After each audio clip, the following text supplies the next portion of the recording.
दिल्ली में आज सुबह चांदनी चौक के इलाके में ड्रग तस्करों के घर से 4 करोड़ 64 लाख रुपए बरामद हुआ है। कोकीन की बरामदगी को लेकर ये छापेमारी हुई है। National control for drugs bureau की ये एक बड़ी कामयाबी मानी जा रही है। पूरे देश भर में आप जानते हैं अलग अलग जगह पर एनसीबी की कार्रवाई जो है वो चल रही है। भारतीय जनता पार्टी का ये दावा है कि इंडिया गठबंधन में सब कुछ ठीक नहीं है। इंडिया गठबंधन को लेकर भारतीय जनता पार्टी के नेताओं का कहना है कि कौन इंडिया गठबंधन को हेड कर रहा है, इसे लेकर गठबंधन के अंदर ही दरार पड़ चुकी है। हम आपको बताते चले कि ममता बनर्जी का नाम भी सामने आ रहा है और एक कांग्रेस के नेता ने हाल ही में जिस तरह से एक बयान दिया कि ममता बनर्जी बीजेपी का ऑक्सीजन है। इसके बाद ये कयास लगाए जा रहे हैं कि क्या ममता बनर्जी को राहुल गांधी की जो एक हेड बनना स्वीकार नहीं है, और तमाम तरह के कयास लगाए जा रहे हैं। ये भी एक बड़ी बात हम आपको बताएं कि जब से इलेक्शंस कंक्लूड हुए हैं उसके बाद कोई बहुत बड़ी मीटिंग इंडिया गठबंधन की नहीं हुई है। उमर अब्दुल्ला ने भी कल इसी के संकेत दिए थे। देखना दिलचस्प होगा कि जब भी इंडिया गठबंधन की मीटिंग होती है तो क्या उसके बाद कांग्रेस को साइडलाइन करने का कोई ऑप्शन जो है वो तलाशा जाएगा या नहीं तलाशा जाएगा, और आने वाले समय में इसको लेकर क्या असर होगा। रोहिंग्यास को लेकर जम्मू के इलाके में, जम्मू कश्मीर में सिक्योरिटी एजेंसीज के पास नए फैक्ट्स एंड फिगर सामने आए हैं। सिक्योरिटी एजेंसीज का दावा है कि रोहिंग्यास की 162 लड़कियों ने अभी तक जम्मू में शादियां कर ली हैं। इनमें से ये दावा किया गया है कि 38 शादियां जो हैं वो जम्मू प्रांत में की गई हैं, जबकि 124 शादियां कश्मीर प्रांत के अलग अलग लड़कों के साथ हाल फिलहाल के जो 2-4 साल हैं इनमें की गई हैं।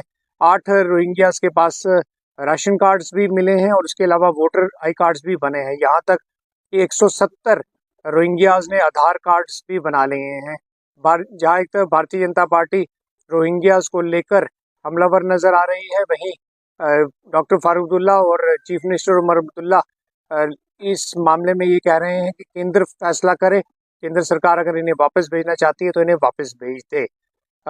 उमर सरकार ने आखिरकार रिजर्वेशन रूल्स को लेकर सब कमेटी बना दी है। 3 मंत्रियों को इसमें शामिल किया गया है।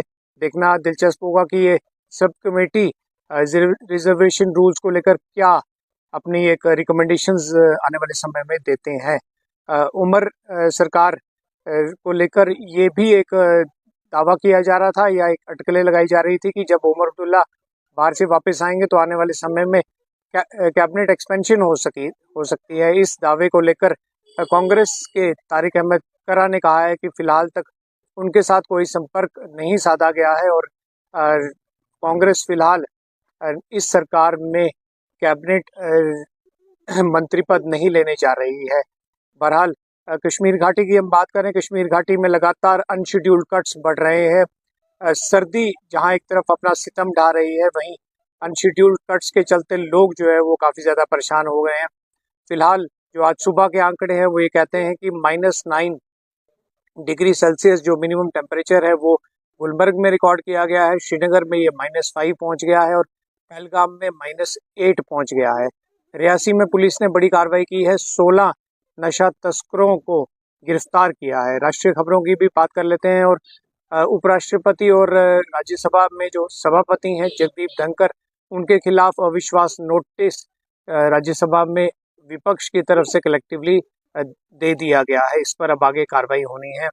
कॉमेडियन सुनील पाल का पिछले दिनों अपहरण हुआ था, उसके बाद कॉमेडियन सुनील पाल मिल गए थे। इस मामले ने नया मोड़ ले लिया है। कॉमेडियन सुनील पाल का एक ऑडियो क्लिप सामने आया है जिसमें ये दावा किया गया है कि कॉमेडियन सुनील पाल ने खुद ही अपनी अपहरण की ये साजिश सारी रची थी। डिजिटल स्कैम्स को लेकर हम लगातार आपको अवेयर करते रहते हैं। डिजिटल स्कैम्स में कई बार आपके सामने लोग QR कोड ला देते हैं और कहते हैं इसे स्कैन करके पेमेंट कर दीजिए। अगर कोई व्यक्ति अपना नाम बताता है तो उस QR कोड को स्कैन करने से पहले ज़रूर नाम पढ़ लीजिए उस QR कोड पे क्या लिखा है, क्योंकि पैसा जो है वो गलत खाते में भी जा सकता है, और ऐसे में आपका जो पैसा है वो ना कहीं उड़ जाए, ये भी एक चिंता रहती है।